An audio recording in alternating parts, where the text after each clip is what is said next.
1, 2장을 같이 복습하고 오늘 본문으로 가겠습니다.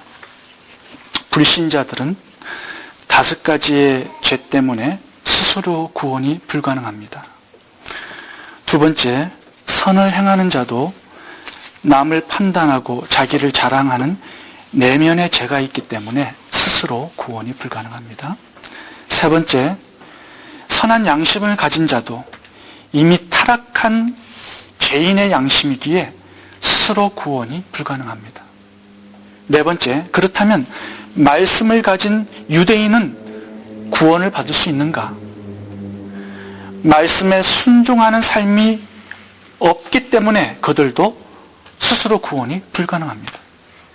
자, 그렇다면 오늘 할례를 받은 유대인은 그럼 구원을 받을 수 있는가?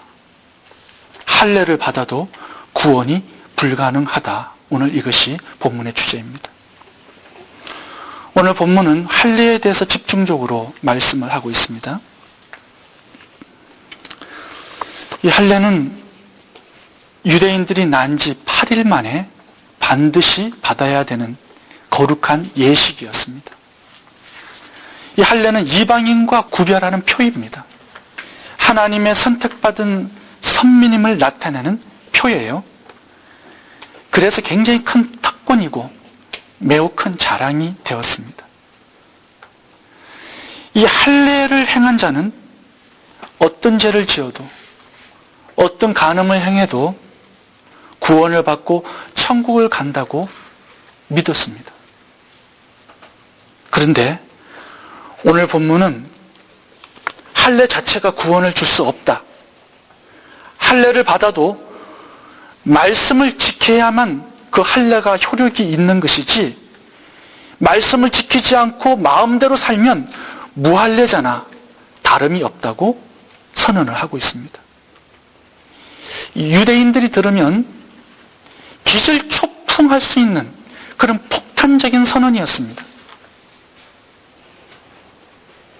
이 할례는 4,000년간 내려온 이스라엘의 거룩한 역사요, 하나님의 의식입니다. 그러니까 이것을 깨부수고 있는 거예요, 오늘 본문이.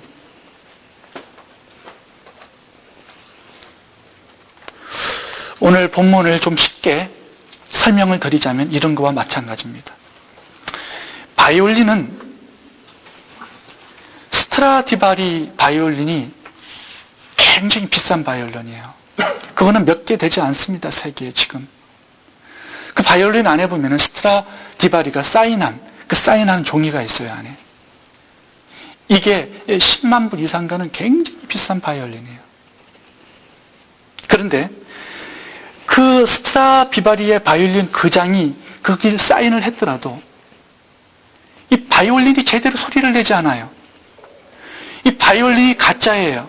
그러면 그 그장에 사인이 있다 할지라도 그 사인은 무효가 되는 것이고 가치가 없는 것이 되는 거예요. 어쩌면 그 사인이 있기 때문에 그 사람이 더 조롱을 받고 더 그 이름이 모욕을 당하게 되는 거예요. 그러니까 그 사인에 걸맞는 그러한 작품이 되어야지만 그 사인의 효력이 있는 것입니다. 할례를 하나님께서 거룩한 예식의 표로 주셨다면 그 할례를 받은 자가 그 사인에 합당한 삶을, 거룩한 삶을 살아갈 때 그 할례의 효력이 생긴다는 그런 의미가 되겠어요. 하나님께서 이스라엘 백성들에게 율법을 주시고 할례를 행하게 하셨어요. 이건 하나님의 거룩한 사인입니다. 내 백성이다. 근데 그 백성들이 엉망으로 살아가요. 완전히 깨어져 버렸어요. 세상 사람보다 더해요, 범죄를 하는 게. 그러면 그 하나님의 말씀과 할례 의식이 모욕을 당하고 하나님의 이름 자체가 조롱을 당하게 된다는 그런 의미로 지금 말씀을 하고 있는 거예요. 순종하고 살 때 할례가 의미가 있고 효력이 생기는 것이다. 불순종하고 마음대로 살면 할례는 쓸모없게 되는 것이다, 이 뜻입니다. 오히려 더 조롱거리가 되는 것이죠. 자, 오늘 본문은 순종의 삶을 살아야지만 된다, 할례를 받은 사람은. 그 뜻이에요. 세 가지로 본문을 요약하겠습니다. 첫 번째, 순종이 없다면 하나님 백성이 아니다. 자, 25절 최한영 형제님 한번 읽어주세요. 내가 율법을 행한즉 할례가 유익하나 만일 율법을 범한즉 내 할례가 무할례가 되었느니라. 여기 봐보세요. 율법을 행하면, 순종하면 할례가 의미가 있는 것이에요. 그런데 율법을 범하고 마음대로 살면 그 할례가 무할례, 뭐예요? 하나님 백성이 아닌 거예요. 할례는 하나님 백성의 표예요. 무할례는 뭐예요? 하나님 백성이 아니다 이 뜻입니다. 그러니까 순종이 없다면 하나님 백성이 아닌 거예요. 두 번째, 순종하면 무할례자도 하나님의 백성이다 이렇게 말씀합니다. 최우경 자매님 26절 한번 읽어보세요. 그런즉 무할례자가 율법의 제도를 지키며 그 무할례를 할례와 같이 여길 것이 아니라. 무슨 말씀이에요? 무할례자, 이방인이에요. 그런데 그 이방인이 하나님의 말씀을 순종해요. 그러면 그 무할례자가 할례가 된다는 거예요. 하나님의 백성이 된다는 겁니다. 순종하는 그 자가 바로 하나님의 백성이다 이 뜻입니다. 하나님의 백성이 되는 표는 할례가 아니에요. 순종이에요. 순종. 그걸 오늘 밝히고 있는 것입니다. 자, 세 번째 오늘 주제는 이것입니다. 형식보다 내용이 있어야 한다 이것입니다. 형식은 뭐예요? 할례입니다. 외적인 표예요. 내용은 뭐예요? 마음의 변화, 순종의 삶이 그 내용입니다. 자, 28절, 29절 김신자 성도님 한번 크게 좀 읽어주세요. 그저 표면적 유대인이 유대인이 아니요 표면적 육신의 할례가 할례가. 자, 표면적 이건 형식이에요. 겉에 살갗을 베는 형식이에요. 이건 형식인데 29절에서 주님께서 찾으시는 것이 뭐예요? 29절 한번 봐보세요. 읽어보세요. 오직 이면적 유대인이 유대인이며 할례는 마음에 할지니 신령에 있고 의문에 있지 아니한 것이라. 그 칭찬이 사람에게서가 아니요 다만 하나님에게서니라. 할례를 받는 거 사람들이 막 칭찬해요. 너 하나님의 백성이다. 근데 그게 아니라는 거예요. 하나님이 칭찬하실 수 있는 사람이 돼야 된다는데 그 사람은 어떤 사람이에요? 29절 봐보세요. 인사이드, 외면적. 그러니까 이면적, 내면적이라는 것이에요. 그 안에 마음의 할례를 행해야 된다는 거예요. 그러니까 마음이 변화를 받아야 된다는 거예요. 신령에 있고 성령의 능력으로 변화를 받아야 된다는 거예요. 의문에 있지 아니하다. 하나님의 지식, 말씀에 있지 아니하다 이 뜻이에요. 단지 말씀을 가지고 있는 것으로, 할례를 받은 것으로 하나님의 백성이 되는 게 아니에요. 형식이 중요한 게 아니라 내용, 알맹이, 생명이 있어야 된다 이것입니다. 그게 뭐예요? 삶의 변화예요. 하나님의 말씀에 순종하는 그 삶이 바로 하나님이 찾으시는 알맹이고 내용이라는 것입니다. 이게 없고 껍데기만 붙들고 있어요. 유대인들은 할례 그것만 붙들고 있다고요. 율법 그 껍데기만 붙들고 있어요. 삶이 없어요. 그래서 그들은 죽은 신앙이다 지금 이렇게 말하고 있는 것입니다. 본문에서 하나님께서 찾으시고 원하시는 것은 껍데기가 아니라 알맹이입니다. 겉이 아니라 속입니다. 형식이 아니라 내용입니다. 적용점을 한번 생각해 보겠습니다. 구약의 할례는 신약에서 뭘까요? 침례예요. 침례. 할례와 마찬가지로 침례도 똑같은 역할을 해요. 침례를 받잖아요. 그러면 이제부터 나는 하나님의 백성으로 살겠습니다. 이것이에요. 근데 침례는 받았는데 삶이 없어요. 하나님의 말씀에 순종하지 않아요. 그러면 그 침례가 무효가 된다 이것이에요. 의미가 없다 이것입니다. 형식은 아무것도 아니에요. 내용이 있어야 된다는 거예요. 오늘 말씀 이거는 뭐예요? 만약에 침례를 받지 않은 사람이 말씀에 순종해서 살아가면 그 사람이 더 하나님께서 칭찬할 만한 사람이다 이것입니다. 그럼 내용은 뭐예요? 침례의 내용은 뭘까요? 알맹이는 뭐예요? 제가 어떻게 설명을 해드렸나요 옛날에? 침례가 의미하는 것은 옛 삶과의 단절이고 새 삶의 출발이라고 말씀을 드렸어요. 그 홍해 건너는 사건으로 얘기를 합니다. 고린도전서에 보면. 홍해를 건너면 물이 이제 다시 흘러가지고 다시 애굽으로 돌아갈 수가 없어요. 그러니까 옛 삶과의 단절이 오는 거예요. 침례는. 이제 가나안 땅을 향하여서 새 출발을 하는 거예요. 이게 그 의미예요. 물속에 잠겨서 내 옛 삶은 죽어요. 이제 주님과 함께 부활해서 주님의 새 생명으로 내가 살아가는 것. 말씀에 순종하는 삶. 이것이 침례의 내용이고 알맹이고 생명입니다. 근데 이거는 없고 침례 받은 그 자체 껍데기를 붙들고 나는 이제 어떤 죄를 지어도 천국에 간다.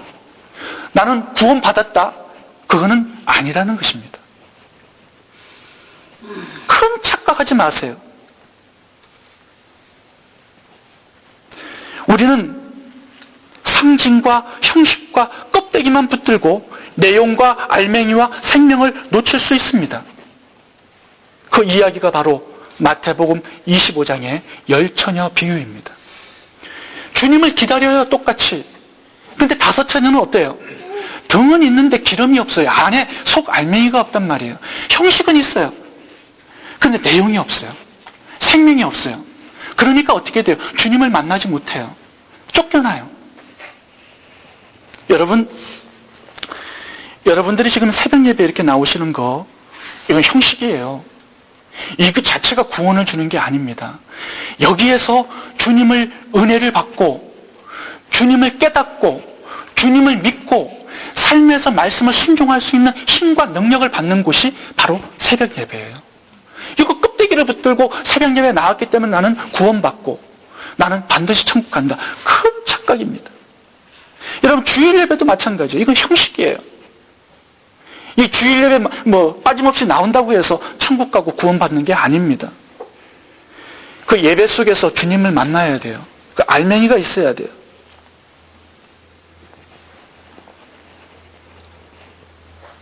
매일 큐티하는 거, 매일 말씀을 받는 거, 예, 그거 좋습니다. 그러나 말씀대로 사는 삶이 있어야 천국 백성이다. 이렇게 말씀하는 겁니다. 여러분, 마태복음 22장에 보시면 주님이 전 성경을 딱 2가지로 요약해요. 하나님 사랑, 이웃 사랑. 예배와 새벽 예배, 기도, 찬송, 이건 하나님 사랑이에요. 거기서 힘을 얻고 세상으로 나아가서 이웃을 섬기는 것, 이것이 알맹입니다. 이게 있어야 돼요. 여러분, 결혼하셨으면 이제 결혼 반지가 있을 거예요. 결혼 반지 다 꼈나요? 다 벗어놓고 왔군요. 이 결혼 반지는 표예요. 결혼을 했다는 표고, 내가 이제 한 사람에게 속하고 한 사람에게 헌신한다는 그런 표입니다. 그런데 그 반지는요, 형식이고 껍데기예요. 내용은 뭐예요? 마음을 당해서 배우자를 사랑하고 섬기겠습니다. 이게 내용이에요. 근데 다이아몬드 반지를 끼고 딴짓을 하는 사람도 있어요. 다른 남자하고 캬바레 다니고요. 다른 여자하고 놀러 다니고 그런 사람이 있단 말이에요. 표를 갖고도 합당한 생활을 하지 않으면 그 결혼 반지가 무슨 의미가 있느냐, 이 말씀이에요. 결혼 반지는 형식에 불과해요. 여러분, 자동차 뒤에 보면은 물고기 표를 달고 다니는 사람이 있어요. 그런데 운전을 아주 개판으로 해요. 그러면 그 달고 다니는 그 표가 무슨 의미가 있겠냐, 이것입니다. 스탑사인도 막 그냥 가요. 차 양보도 하지 않고요. 앞차가 빨리 가지 않으면 헤드라이트를 번쩍번쩍 그립니다. 빵빵 그리고 옆에 가면서 막 삿대질하고 욕하고 그래요. 십자가를 목걸이에 걸고 마약하고 술 먹고 그런 거나 마찬가지죠. 여러분, 초대교회는 그 물고기 표를 상당히 귀한 것으로 여겼어요. 그 표를 가지고요, 거룩한 삶을 살았습니다. 순교의 삶을 살았습니다. 주님을 위해서 목숨을 드리는 것을 아까워하지 않고 주님을 위해서 죽었습니다. 표는 그 표에 합당한 삶이 뒤따를 때 표의 의미와 가치와 효력이 있는 것입니다. 결혼한 사람은 결혼 반지가 결혼의 표예요. 군인은 계급장이 그 표입니다. 서울대 학생은 서울대 마크를 달고 다니는 게 그 학생의 신분이고 표예요. 그렇다면 구원받은 성도는 어떤 표를 달고 다녀야 할까요? 그것이 오늘 본문에서 우리들에게 던지는 메시지입니다. 구원받은 성도의 표는 뭐예요? 할례가 아니라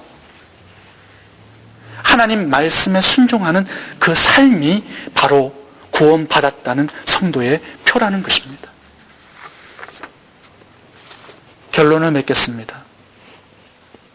이스라엘 백성들의 문제는 말씀은 있고 할례는 받았지만 순종의 책임을 다하지 않았습니다. 할례는 형식이고 순종은 내용입니다. 할례가 없어도 순종하면 그것이 할례라고 오늘 본문은 말씀하고 있어요. 하나님께서 찾으시고 원하시는 것은 삶의 내용이고 알맹이고 생명이라는 것입니다. 여러분, 순종의 삶을 살아가시기 바랍니다. 주님께서 마지막 지상명령을 우리들에게 주셨어요. 전도와 선교의 삶에 충성하라. 고아와 과부, 가난한 자를 부탁한다. 구제하는 선행에 힘쓰라. 그래서 주님께서 산상수훈을 말씀하면서 결론적으로 이렇게 말씀합니다. 사람 앞에 착한 일을 행하여 하나님께 영광을 돌리게 하라. 여러분, 이웃에게 착한 일을 행하면서 사세요. 그것이 진정한 할례이고 그것이 구원받은 성도의 표입니다. 기도하겠습니다.